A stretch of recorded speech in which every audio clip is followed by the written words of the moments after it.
respondió el señor Madero en su silla presidencial. Primero me asesinan que hacerme renunciar. Año de 1913.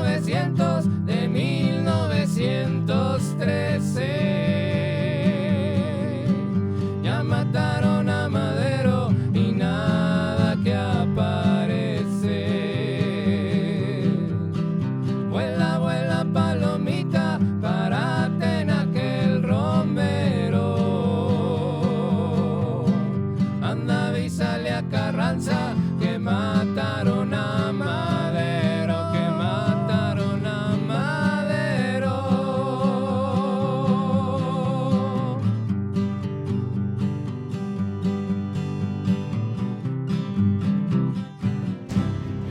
México se encuentra sumergido en una guerra feroz. El primer jefe de la revolución, Venustiano Carranza, sale victorioso en la campaña por derrocar al Chacal Huerta. Sin embargo, la victoria ha deteriorado su relación con Francisco Villa y Emiliano Zapata. En 1915 es el año del hambre. Es el año de las definiciones políticas generales. Se define si México iba a ser una república de carácter parlamentario con una asamblea o una república con los tres poderes, donde el poder ejecutivo sería el fuerte. El parlamentario serían los convencionistas los que lo están proponiendo, el otro son los constitucionalistas. Se va a definir en una guerra, pero también se define en un debate de ideas. Y la Ciudad de México resulta ser un espacio simbólico de apropiación, entonces entran y salen tropas de los distintos bandos. Eso creó un gran desconcierto económico, por un lado, pero también un vacío de poder. La violencia en las calles era, cotidiana. Y de repente tienes una banda de asaltantes que están vestidos de militares, que llega a ser conocida como la banda del automóvil gris.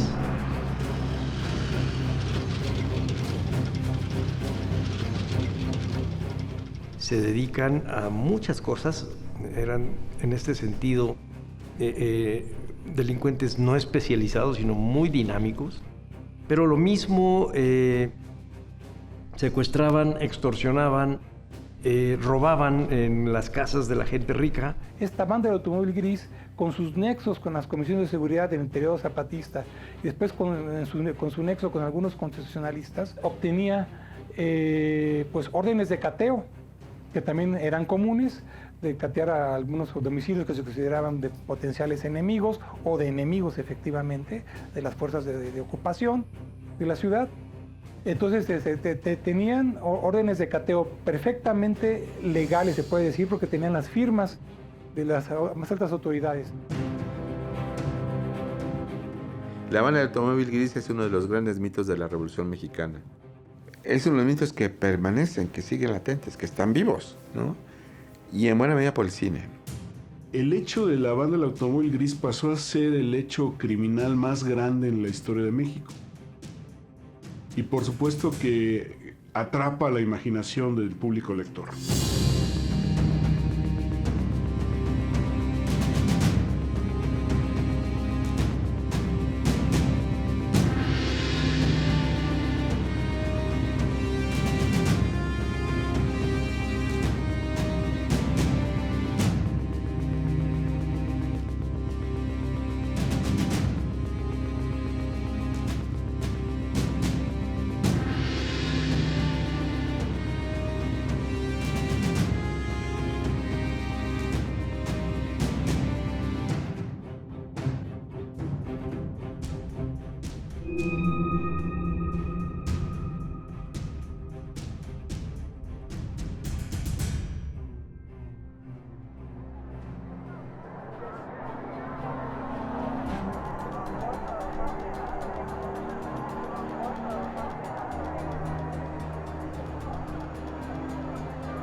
La ciudad era una ciudad muy chaparra, de hecho una ciudad donde muy provinciana, donde no había edificios altos. De hecho, cuando uno ve la plaza, el templo, el Zócalo, toda esta parte, pues todo está inventado. O sea, el único edificio histórico que sigue siendo el mismo desde hace 2-3 siglos, es la catedral.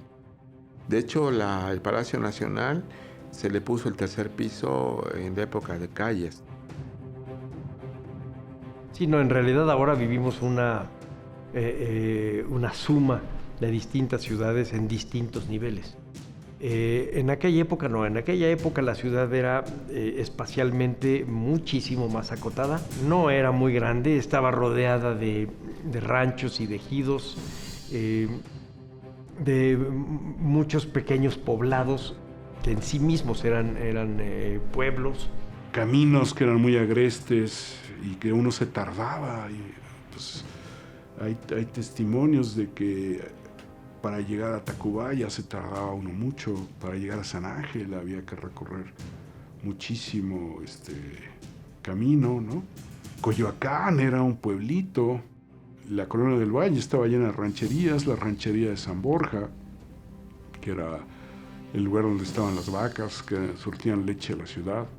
Todavía en los años 30 decía, en los años 40, los anuncios de la prensa decían, venga, deje el ruido de la ciudad, fincas campestres en la Colonia Álamos. O la Colonia Álamos son 3 estaciones del metro, o sea, estás a 10 minutos, a 5 minutos del Zócalo. La ciudad terminaba prácticamente en el eje central, lo que es San Juan de Letrán, terminaba en Vidal Alcocer en la Merced, terminaba en Canal del Norte, en La Lagunilla, y terminaba en Fray Servando, ¿no? Es una ciudad muy pequeña que prácticamente seguía todavía la traza colonial, ¿no? O sea, sin nada que ver con este monstruo. O sea, cuando uno de los asaltos que se habla por ahí dice que lo va a dejar ahí por Doctor Mora, por Doctor Mora, estás fuera. Pero también había arrabales. Se supone que entre estos arrabales había una colonia llamada la Colonia de la Bolsa, que era famosa por ser el lugar donde se escondían los delincuentes, y ahí es a donde estaban los miembros de la banda del Automóvil Gris.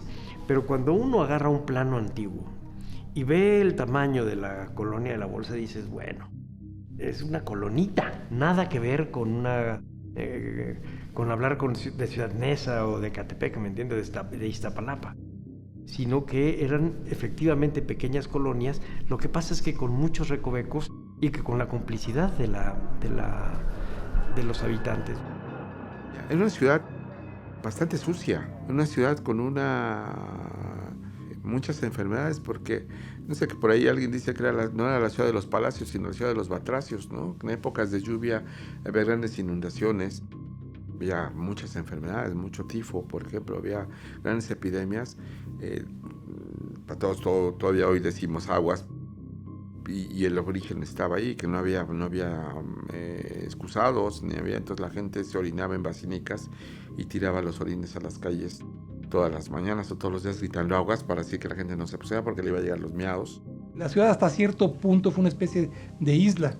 Claro que padecía todos los problemas que has mencionado de escasez y dificultades de todo tipo, comerciales y demás.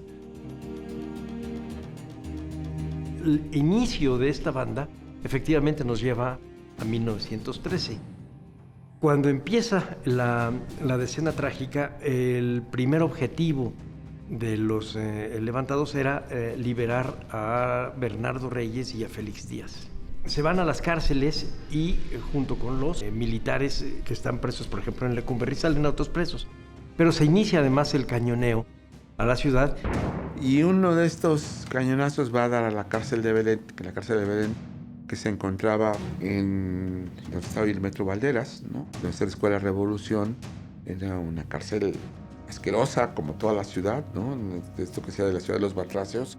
Era una cárcel que decían la Chinche, porque en las noches se había tanta mugre que en la noche se hacían tapetes de chinches, ¿no? Y había el tifo, ahí era muy común que la gente se muriera de tifoidea y de cosas por las infecciones que había. Entonces uno de los cañonazos permite que salga una serie de ladrones, ¿no? Una serie de delincuentes, más no necesariamente ladrones, quizás asesinos, de todo había. Aprovechan el que no hay mucha control policíaco hacia la delincuencia. El control policíaco iba hacia la vida política. Pero durante la época de Huerta difícilmente podían cometer algún ilícito mayor, porque donde fueran atrapados hubieran sido ejecutados sin ninguna duda, o hubiesen sido metidos a la leva y mandados al frente, lo cual significaba que tendrían que morir ahí.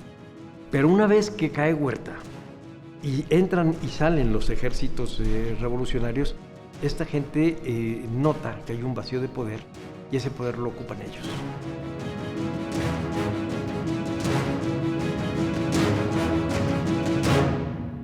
Bueno, una vez que derrotan al ejército federal, uno de los postulados del Plan de Guadalupe era llamar a los jefes revolucionarios de todas las zonas a una convención para decidir el tipo de gobierno que querían para México. Se hace este llamado, primero aquí en la Ciudad de México, pero están tan ya contrapuestos Villa y algunos otros militares constitucionalistas con Carranza que es imposible la negociación, y entonces se traslada a Aguascalientes por ser un lugar neutral, y llegan ya los delegados zapatistas, y entonces entre los zapatistas y los villistas mayoritean. Está pasando una inestabilidad emocional, política. Muchos de los actores, mucha de la gente de la propia ciudad está buscando salirse porque temen. Hay un gran pánico, hay una psicosis de lo que pasará, ¿no? Luego después, como resultado de la convención de Aguascalientes, entonces las fuerzas obregonistas dejan la capital y se trasladan a Veracruz con la primera jefatura a cargo de don Venustiano Carranza. Y entonces la convención queda a cargo de la Ciudad de México. Y las fuerzas zapatistas, concretamente, más o menos entre marzo y julio de 1915, están a cargo de la capital.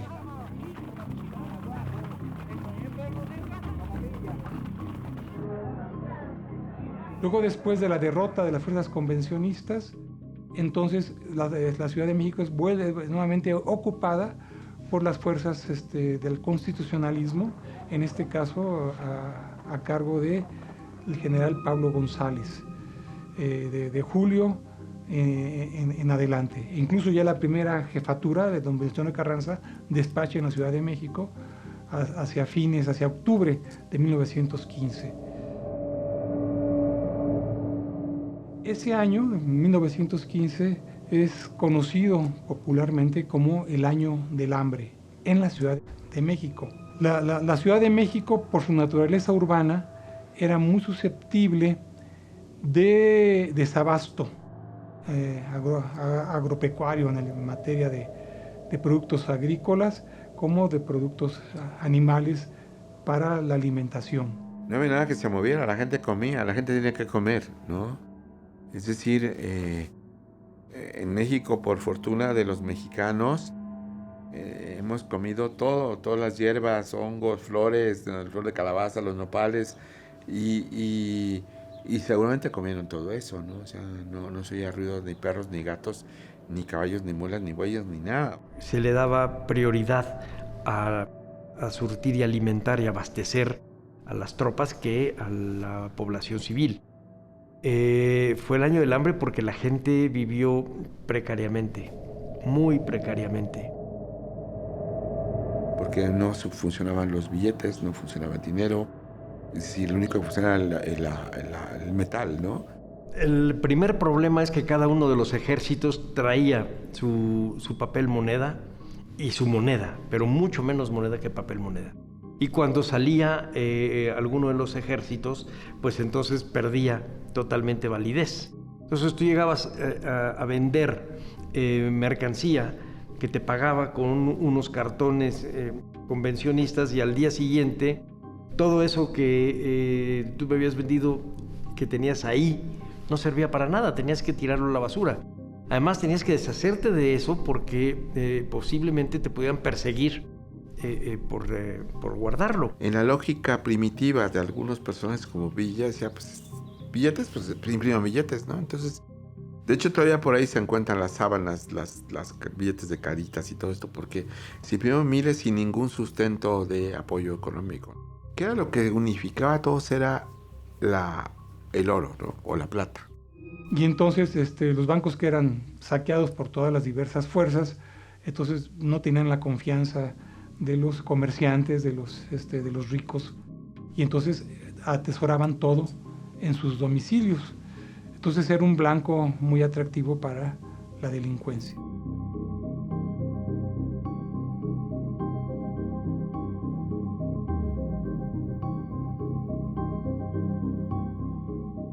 La banda estaba tal vez comandada estuvo comandada por un español de Asturias, un asturiano, que se llamaba Higinio Granda. Los hermanos Granda, Juan e Higinio, llegan a la Ciudad de México siendo muy jóvenes.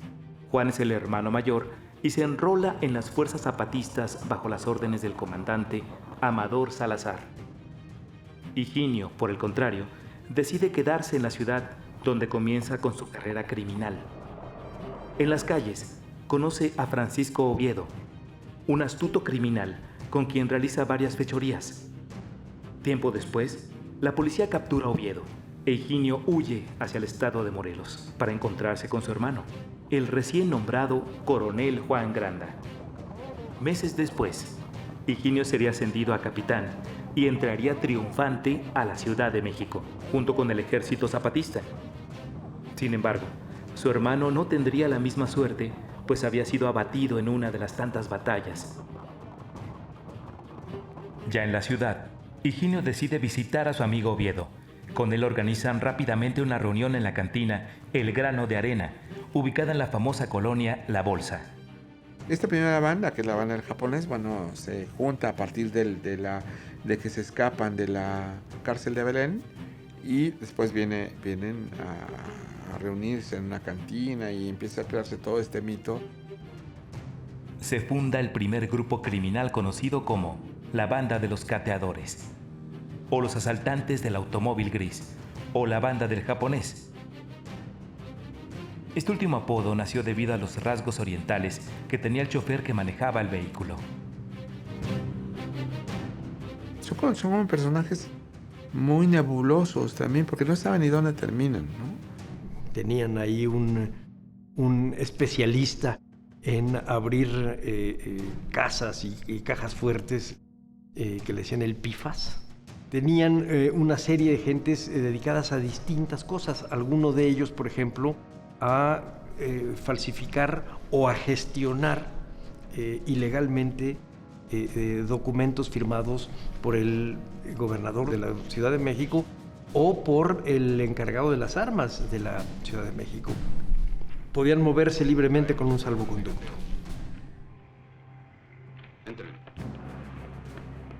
Empiezan, se supone que utilizando un automóvil común y corriente, color negro, pero después se les caracteriza porque tienen un Fiat gris.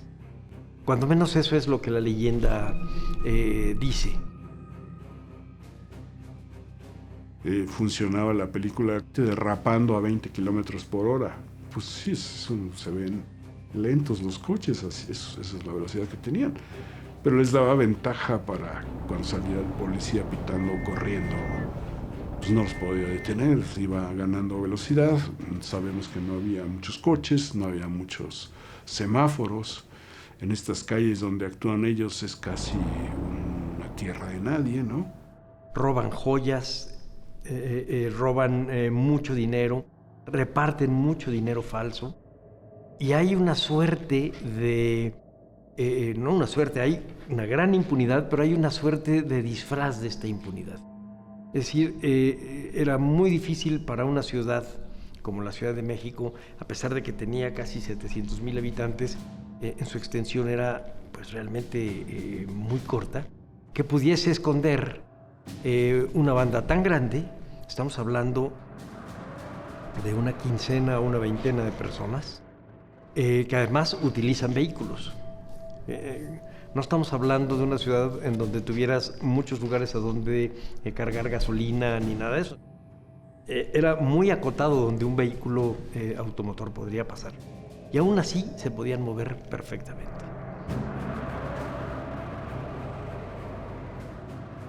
Adquirió relevancia noticiosa y social, en la medida en que comenzaron o fueron víctimas figuras muy eminentes, muy acaudaladas. Se menciona la residencia de Toranzos, de Vicente González, del ingeniero Eduardo Olvera, de Simón Colín, de Eduardo Cruz en el periodo zapatista. Y en el periodo constitucionalista, incluso, del caso de Arístides Martel, asaltaron pues, al venerable Gabriel Mancera, que era uno de los hombres más ricos, minero, viviendo en México, minero de la zona de Pachuca.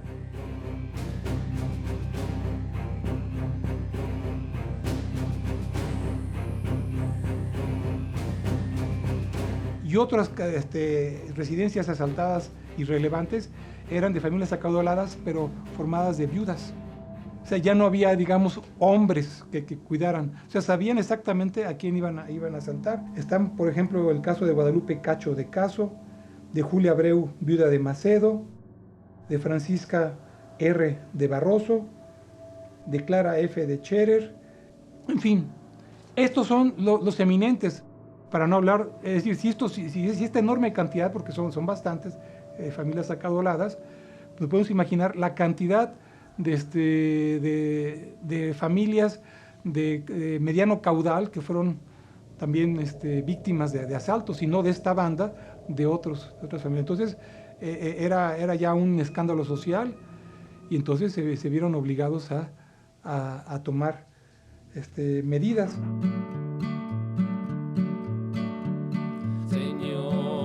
Tengan presente lo que les voy a cantar sobre esa banda de gente que asalta la capital.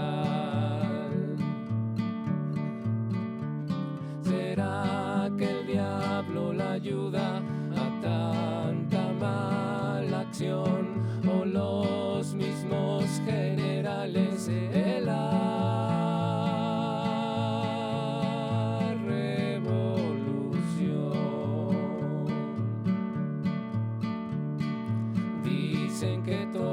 salieron de la cárcel de Belén y que rodean a las casas por encargo de la ley? Y andan esos rateros en un automóvil gris, robando tanto dinero y joyas.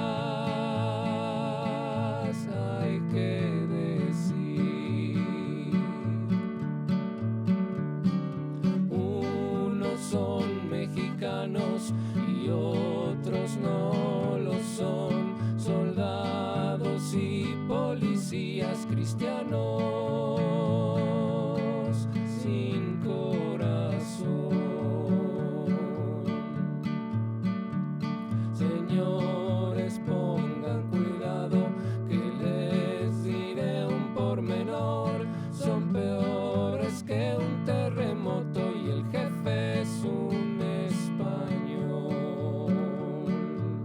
Estamos hablando de un grupo que podía tener sus insumos, se mandaba a sí mismo, no tenía ningún escrúpulo político, se manejaba en su propia economía de mercado, aterrorizaba, y además podía hacer algo que no era tan fácil en tiempos de Carranza y Obregón y de Pablo González en la Ciudad de México, que era escaparse de la policía secreta.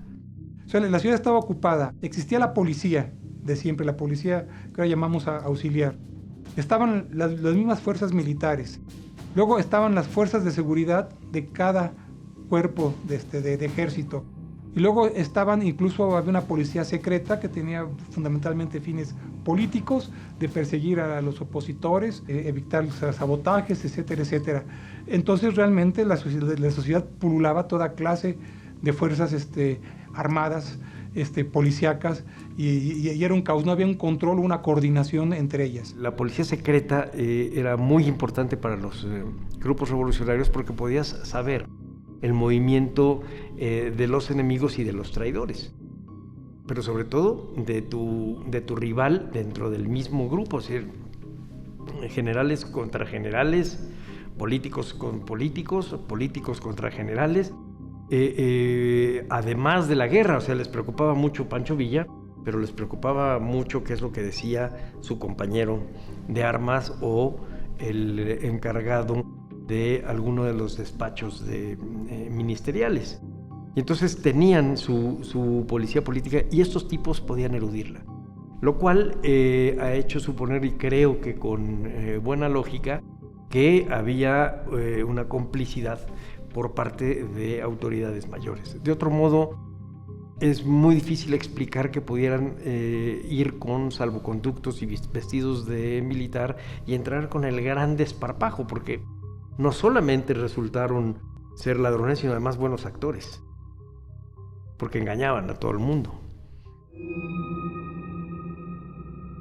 Se puede presumir ya de cierto conjunto de delitos atribuibles a esta banda del automóvil gris a la complicidad o infiltración de las fuerzas de seguridad y de la policía metropolitana. En el caso de las fuerzas zapatistas, cuando se comienza a investigar, incluso son destituidos varios miembros prominentes de las comisiones de seguridad que estaban obviamente involucrados. Y luego ya después, en el periodo carrancista, no fueron involucrados altos mandos, pero sí gente de diversas fuerzas, de diversos cuerpos militares que estaban involucrados, ¿no?, en el periodo constitucionalista de la ocupación de la ciudad.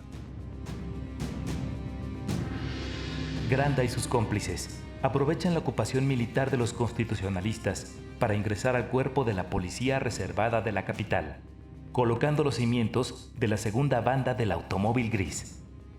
Esto es lo que hacía evidente el papel que estaba jugando esta banda. O sea, no eran delincuentes comunes que asaltaban, sino eran ladrones que estaban infiltrados o formaban parte de las diversas fuerzas de ocupación. Y entonces esto es lo que hacía también en su momento como creíble el que se presentaran uniformados a hacer estos asaltos. Con el pretexto del cateo, entraban a las casas y se llevaban lo que podían, las joyas, el oro amonedado, ¿no? La banda vive su mejor momento. Higinio Granda vende las alhajas robadas en el extranjero con la ayuda de su amigo Selim Jalifat. El jefe de la policía Cabrera da con ellos y una vez que agarra al primero, puede agarrar a todos los demás. Los métodos para que confesaran creo que los podemos imaginar. Pero el chiste es que con uno solo de los delincuentes prisioneros, la banda las bandas, la cadena de bandas completa, es tomada prisionera.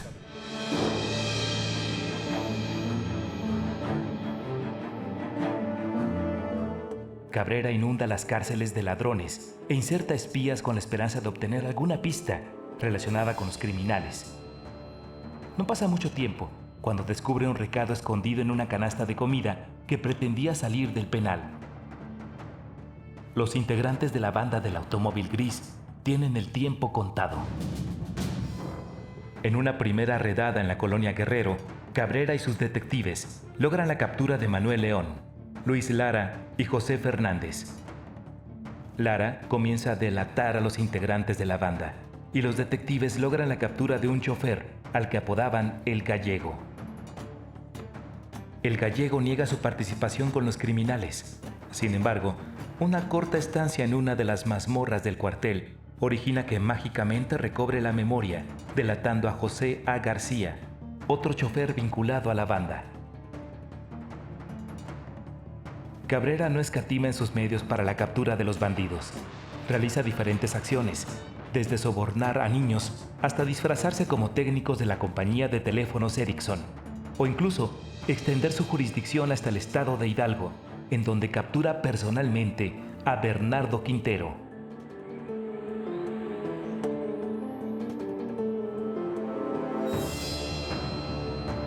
Granda y Oviedo logran escapar del brazo de la justicia, mientras que sus cómplices son procesados en la ciudad.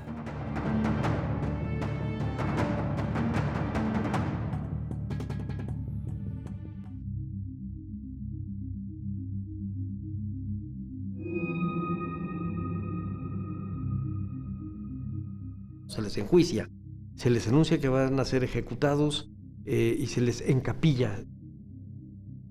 Se les pone en una suerte de aislamiento para que se pongan en paz consigo mismos, escriban las cartas que tengan que escribir y salen ya rumbo al paredón. No hay regreso.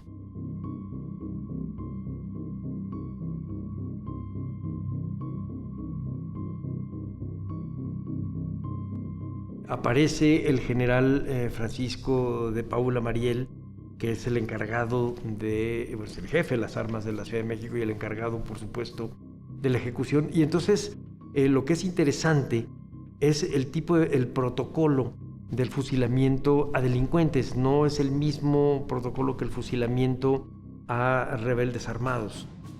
Y se acerca un oficial y les pregunta a cada uno lo que está necesitando. Entonces, alguno de ellos incluso se detiene para explicarles más cosas.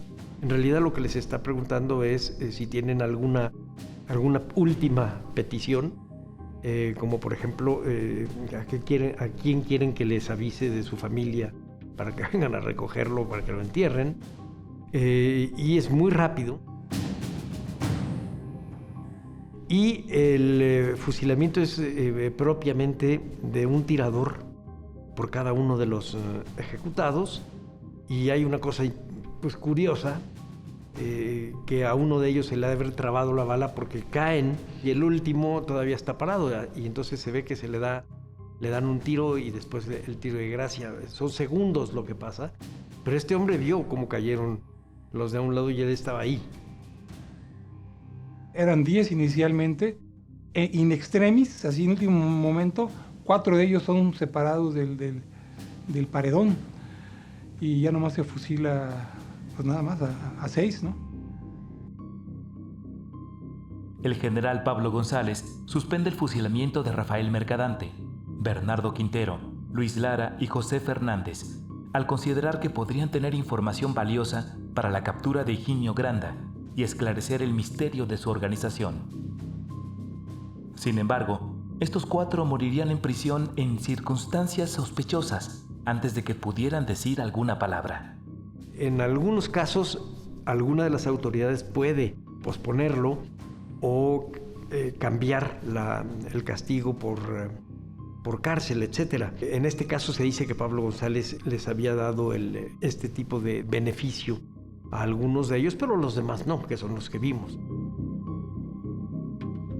Y el principal jefe, digamos, operativo, la cabeza, la inteligencia, que es Higinio Granda, de alguna manera desaparece, ya no se sabe de él.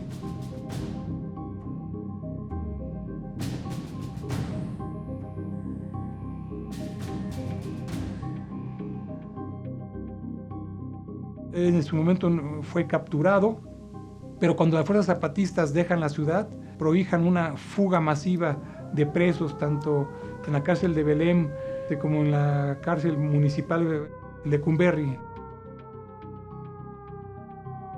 Se queman todos los registros, se pierde todo, él también se extravía, es después nuevamente recapturado, pero con Pablo González es apresado en Cuernavaca y después se pierde su rastro.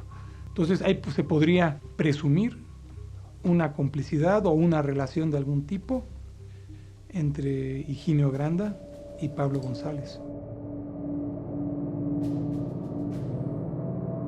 Es un personaje muy cercano a Carranza, ¿no? Es un personaje que está siguiendo indicaciones. Sin duda Carranza tiene que ver también con la idea de Zapata, de acabar con Zapata, que no quería tener ninguna conciliación. Es decir, Pablo González, después de estar en la Ciudad de México, es comisionado por Venustiano Carranza como jefe militar, jefe de las operaciones militares en el estado de Morelos.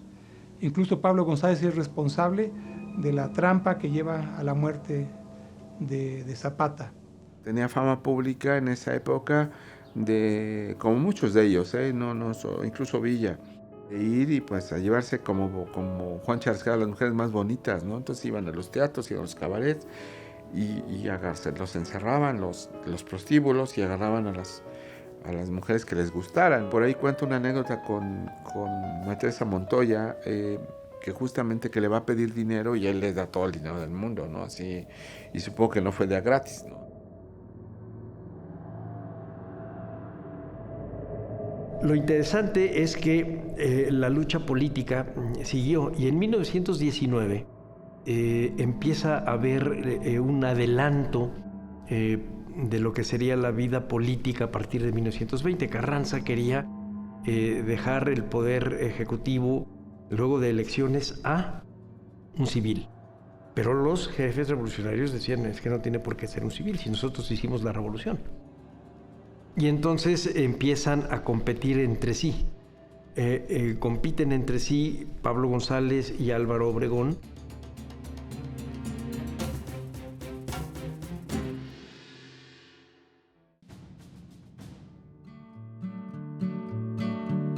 Señores, tengan presente lo que les voy a cantar sobre esa banda de gente que asalta la capital. ¿Será que el diablo la ayuda a tanta mala acción o los mismos generales de la revolución?